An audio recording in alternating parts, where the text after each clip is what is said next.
Eu olho para esta criança e eu vejo ele como terno. Mas eu já vejo ele numa idade avançada, não como uma idade como a que ele tem. Eu vejo ele com uma idade de aproximadamente 19 para 20 anos. Eu vejo ele pregando a palavra de Deus em cima de um púlpito. Eu vejo ele anunciando a palavra de Deus e um grande plano de Deus, com a expansão do Evangelho na face da terra através da vida desta criança. Eu não sabia que o nome dele era Lucas. Nunca vi essa criança, nunca vi a senhora. Mas o que eu estou dizendo para você agora, Lucas, é algo muito interessante. Deus, esta noite, quem sabe pela primeira vez, está te dizendo que Ele conta contigo na obra missionária, na pregação da palavra de Deus. Deus está selando esta criança com a autoridade para pregar a sua palavra. Deus está dando um talento. Quantos podem levantar a sua mão e glorificar o nome do Senhor? Deus cumpre aquilo que Ele promete. A irmã Beatriz vai estar orando pelo pregador desta noite. E tem total liberdade, meu companheiro. Não te preocupa com a hora. Se preocupa somente em entregar a mensagem que Deus colocou no teu coração. Sim, Deus, aleluia. Jesus um dia disse, meu Pai, oh glória, que faria para bacana e hoje está aqui dentro da tua presença, aquele que um dia tu chamou ainda quando era pequeno, aonde tu falou com ele, Senhor, e disse que usava poderosamente, que está ele na tua presença nessa noite. Deus, ele depende de ti, Senhor.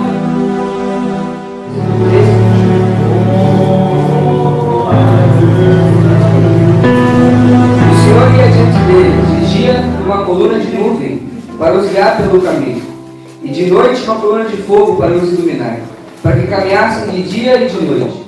Nunca tirou de diante do povo a coluna de nuvem de dia, nem a coluna de fogo de noite.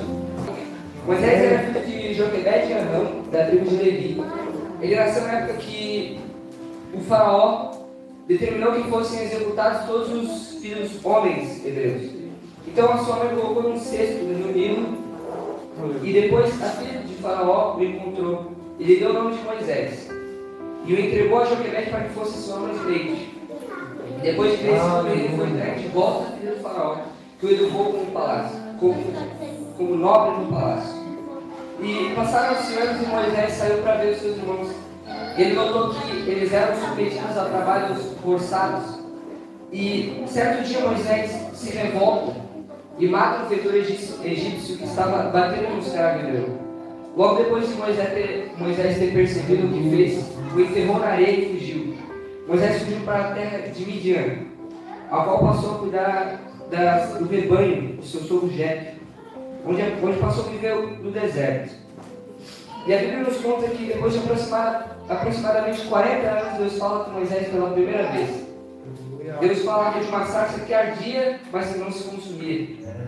E Deus mandou Moisés voltar ao Egito para resgatar os hebreus da escravidão e ir então para a terra prometida a Abraão. Está escrito em Êxodo 4:18. A Bíblia nos fala que Moisés vira para seu sogro Jetro e diz: eu irei agora e tornarei aos meus irmãos que estão no Egito, para ver se ainda vivem. Disse, pois, Jetro a Moisés: vai em paz. Disse também o Senhor a Moisés, em Midian: vai e volta para o Egito, porque todos os que buscam a tua alma morreram. Verso 27. Disse o Senhor a Arão: vai ao deserto ao encontro de Moisés. E ele foi, e o encontrou no monte de Deus, e beijou-o, e relatou a Moisés e a Arão todas as palavras do Senhor, com que o enviara, e todos os sinais que lhe mandara. Então foram Moisés e Arão e juntaram todos os anciãos dos filhos de Israel. E Arão falou todas as palavras que o Senhor falara a Moisés, e fez os sinais perante os olhos do povo. E o povo creu, e quando ouviram que o Senhor visitava os filhos de Israel, e que via sua aflição, inclinaram-se e adoraram. Meus irmãos, logo depois disso, Moisés e Arão vai até Faraó. E a Bíblia diz assim, que Moisés chega a Faraó e diz: deixa ir o meu povo, para que me celebre uma festa no deserto. Mas o faraó disse: quem é o Senhor cuja voz eu ouvirei para deixar ir Israel? Não conheço o Senhor e nem tampouco deixarei ir Israel. Êxodo 6:1, a Bíblia fala que disse assim o Senhor a Moisés: agora verás o que hei de fazer a faraó, porque uma mão poderosa os deixará ir sim, por uma mão poderosa os lançará de sua terra. O verso 6 diz: portanto, dize aos filhos de Israel: eu sou o Senhor, eu vos tirarei de debaixo das cargas dos egípcios, e vos livrarei da servidão, e vos resgatarei com o braço estendido, e com grandes juízos. Mas Moisés estava preocupado com o que o povo dizia entre si. O povo, ele disse assim para Deus: como pois o faraó me ouvirá? Também sou eu incircunciso de lábios. Aqui nesse momento Moisés havia se esquecido do que Deus falou para ele lá na sarça ardente. Então disse o Senhor a Moisés. Então disse Moisés ao Senhor: ah, meu Senhor, eu não sou homem eloquente, nem de ontem, nem de anteontem, nem ainda desde que tens falado ao teu servo, pois eu sou pesado de boca e pesado de língua. E disse o Senhor: quem fez a boca do homem? Ou quem fez o mudo, ou o surdo, ou o que vê, ou o cego? Não sou eu, o Senhor? Vai, pois, agora, e eu serei com a tua boca e te ensinarei o que há de falar. Irmãos, aqui a gente vê a dependência que Moisés tinha de Deus. Aqui a gente vê que se Deus não tivesse nesse plano, nada disso teria dado certo, dado errado, dado certo. Estou um pouco nervoso, vamos ver. Mas vamos lá. Então, Moisés vai até Faraó novamente pedir para que ele deixasse o seu povo ir. Mas novamente Faraó nega o seu pedido. Até que Deus lança sobre o Egito 10 pragas. Primeira praga, o rio Nilo se tornou em sangue. A segunda foram as rãs. A terceira foram os piolhos. A quarta praga foram as moscas. A quinta praga foram as mortes dos rebanhos. E nesse meio tempo Deus protegia o seu povo. Deus protegia Israel. E ao mesmo tempo o coração de Faraó estava endurecido. Ele não cedia. A sexta praga foram as feridas. A sétima foi o granizo. A oitava foram os gafanhotos. E a nona foram as trevas. E a 10ª e última praga foi a morte dos primogênitos egípcios. Então o faraó permitiu que Israel fosse embora.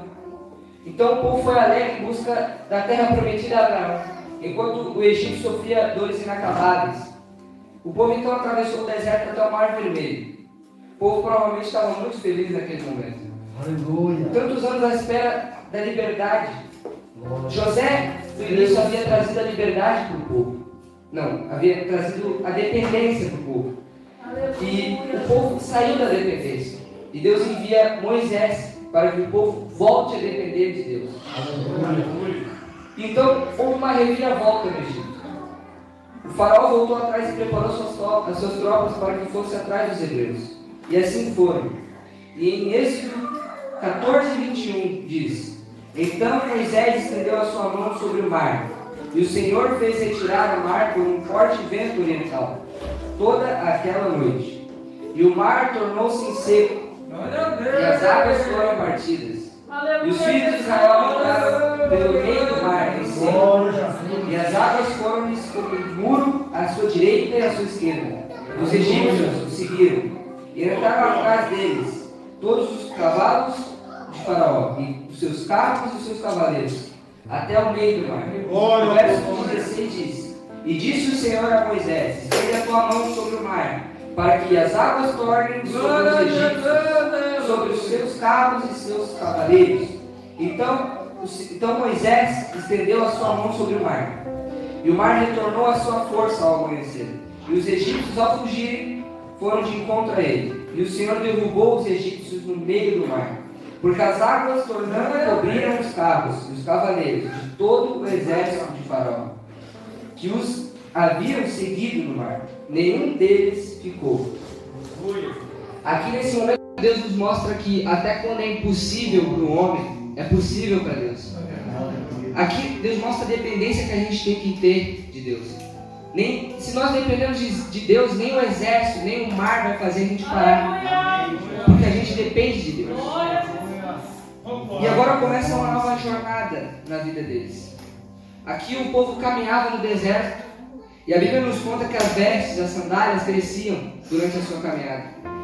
E o que me chama a atenção nessa história é a dependência, a fé e a confiança que o povo tinha em Deus. O povo passou a confiar em Deus, passou a depender de tudo o que Deus fazia para eles. Eles dependiam do maná que Deus enviava todos os dias do céu.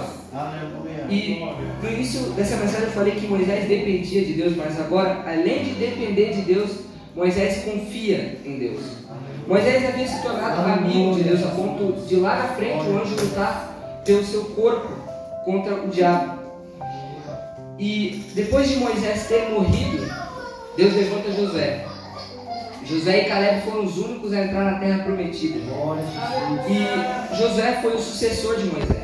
Talvez não era fácil cuidar de um povo muitas vezes reclamando, mas Josué tinha a mesma virtude de Moisés. Josué era dependente de Deus. Josué era temente a Deus. Josué confiava que Deus tinha o melhor para eles. E assim é que a gente deve ser. O povo, olha como é bom ser dependente de Deus. O povo foi contra tudo. O povo foi contra gigantes, o povo foi contra muralhas, o povo foi contra tudo e venceu porque Deus ia na frente. Mas no meio da caminhada Josué comete um erro. Josué não consulta Deus contra o reino de Ai. E aí o povo foi à batalha. Por conta de um erro hebreu que foi Acã, ali morreram os soldados de Israel. Ele havia guardado tesouros de Jericó, a qual Deus pediu para que não fosse guardado nada que fosse destruído. Nesse momento Josué se esqueceu que dependia de Deus para vencer as guerras. Por mais que o reino pudesse ser pequeno ou talvez mais fraco, ele esqueceu que dependia de Deus até nas simples coisas. E eu tenho até um mini testemunho sobre depender de Deus nas simples coisas. Uma vez nós estávamos em Santo André e o meu pai não tinha condições de poder comprar um chocolate para mim. E tá, aí nós estamos no carro buscando uma irmã para ir para a igreja. A irmã chega no carro, o que ela me oferece? Um chocolatinho para mim. E Deus, meu pai sempre contou isso nas igrejas, que as pessoas poderiam achar isso uma coincidência, mas ele preferia achar que era cristoincidência. Naquele momento a gente sentiu que a gente dependia de Deus até nas simples coisas. Mas que fosse pequeno, a gente dependia de Deus. Aí você me pergunta, Lucas, qual é a vantagem de depender de Deus? E a vantagem é que Deus te honra. Deus honrou Josué quando o sol parou na guerra. Deus honrou Moisés quando abriu o mar vermelho. Deus honrou Sansão quando matou 1000 soldados com uma queixada de joelho. A gente tem que ser dependente. Nós temos exemplos aqui, por exemplo, da Sadraque, Mesaque e Abednego.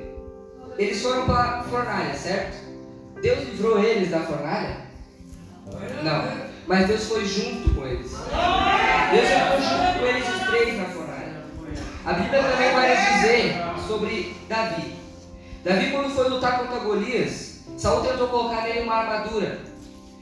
Mas só que Davi não dependia de armadura para vencer o gigante. Davi não dependia de espada para vencer o gigante. Davi sabia que ele precisava de apenas uma coisa: ser dependente de Deus.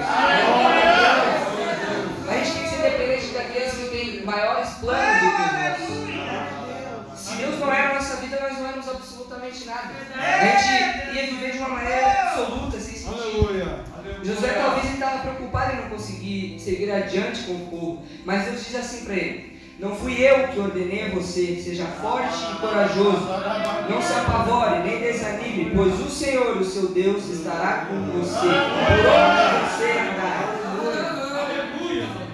Aqui eu quero contar parte de um testemunho desde da morte do meu pai, que essas foram as mesmas palavras que eu ouvi por um hino.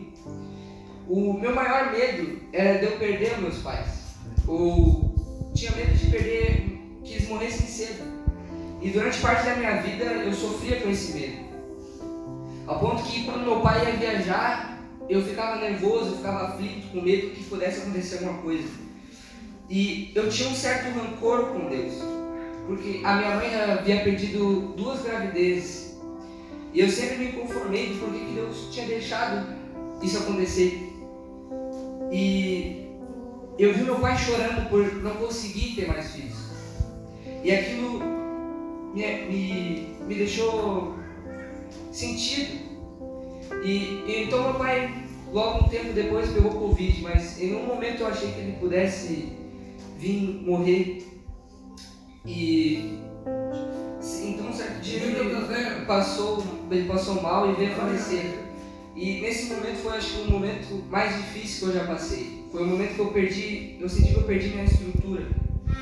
E eu imaginei que ali, naquele momento, eu senti que eu havia perdido praticamente o que me ajudava todos os dias a levantar, a seguir em frente. E então, quando eu tentei num momento ver a minha vida sem Deus. Eu tentei ver eu fora da igreja, fora dos caminhos, mas quando eu tentei ver isso, eu não consegui ver absolutamente nada. Porque eu sabia que eu era dependente de Deus. Eu saísse dos caminhos, não tinha para onde eu ir. O sentido da minha vida era sempre estar nos caminhos de Deus. E a natureza, ela é um exemplo para isso. Por exemplo, qual a origem da planta? Terra. Então, se eu tirar a planta da terra, ela morre, porque a origem dela é terra. Qual é a origem dos peixes? Mar. Então, se eu tirar o peixe do mar, ele morre, porque a origem é mar. E o homem, se sair de Deus, ele morre porque a origem dele é Deus. A planta só continua vivendo se ela estiver na terra. O peixe só continua vivendo se estiver no mar. Eu quero deixar isso bem frisado aqui, que a gente não pode se esquecer da nossa origem. A nossa origem vem de Deus. Agora, imagine se olhando para um vasto mar diante de você. E você se abaixa, traz um pouco até você. Imediatamente aquela água que está em suas mãos vai começar a escorrer. E essa água é a vida do homem. Ela vai escorrendo junto com tudo que a gente tem apreço nesse mundo. Do nascimento à morte, ela está ali escorrendo. E o homem vive por aquele punhado de água que escorre nas mãos. Mas o reino de que eu falo aqui é como o resto da água do mar. É a nossa eternidade.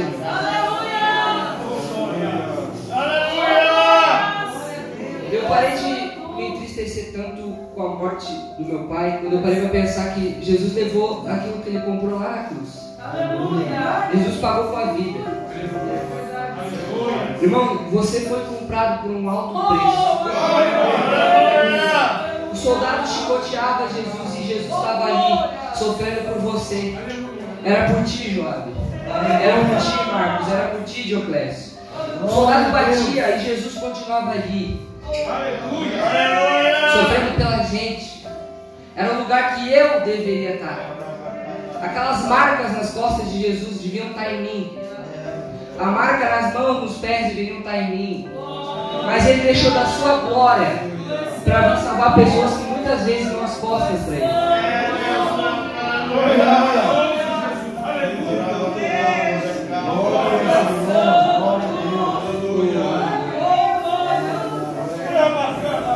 No momento que Jesus morreu, talvez os discípulos ficaram desamparados naquele certo momento. Talvez se perguntavam o que iam fazer agora. Mas sabe por que eles talvez estavam nesse momento? Porque depois que você conhece Jesus, você começa a depender dele. Você nunca mais será o mesmo depois que você conhecer Jesus.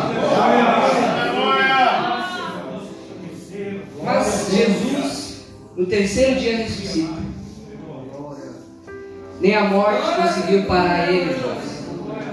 Jesus vai até os discípulos e diz: ide por todo mundo, pregai o evangelho a toda criatura. Quem crer e for batizado será salvo, mas quem não crer será condenado. E estes sinais seguirão aos que crerem. Em meu nome expulsarão demônios, falarão em novas línguas, pegarão nas serpentes, e se beberem alguma coisa mortífera, não lhes fará dano algum. e porão as suas mãos sobre os enfermos e os curarão. Ora, o Senhor, depois de lhes ter falado isso, foi recebido no céu e assentou-se à direita de Deus. Eles tendo partido pregar por todas as partes, cooperando com eles o Senhor, e confirmando a palavra com os sinais que seguiam. Aleluia! Amém. Irmãos, agora cada um deles tem uma missão. Agora cada um deles tem um caminho que Deus planejou para ele. E o que eu quero que os irmãos entendam é que a gente tem que orar todos os dias para viver o que Deus escreveu para nós. Para viver os caminhos que Ele preparou para você. Que Ele esteja sempre na frente da sua vida. Nunca tente ir na frente de Deus, porque quando você tenta estar na frente dos planos de Deus, acaba pelo plano dar errado. Quem tem que ir na frente é Jesus. Nós temos que depender dele. O povo dizia que Deus havia abandonado eles. Mas quem abandonou o povo?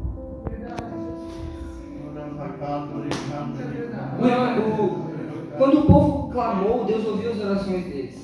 Eles demoraram mais de 400 anos para entender que quem abandonou foi eles. Eles tinham deixado de depender de Deus. Eram eles que estavam longe de Deus. E uma coisa que eu tenho visto, o diabo, ele tem tentado parar essa igreja. O diabo tem tentado fazer que a gente dê passos para trás e não avance. Mas eu quero dizer hoje que essa igreja aqui não vai parar. Nós vamos seguir em frente contra o diabo. Nós não vamos rebaixar o diabo, nós vamos seguir em frente. O diabo não vai nos parar. Nós vamos seguir em frente.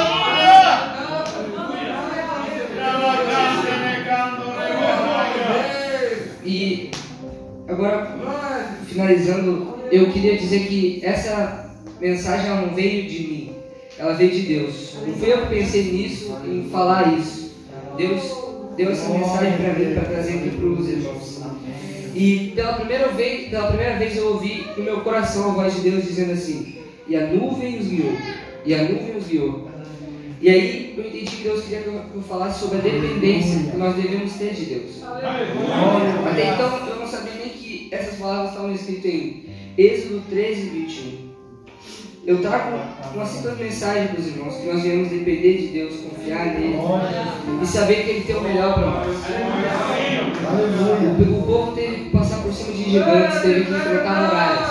E hoje nós enfrentamos gigantes, nós temos que passar em cima de muralhas se nós queremos chegar no céu. Essa é a mensagem que eu queria deixar hoje.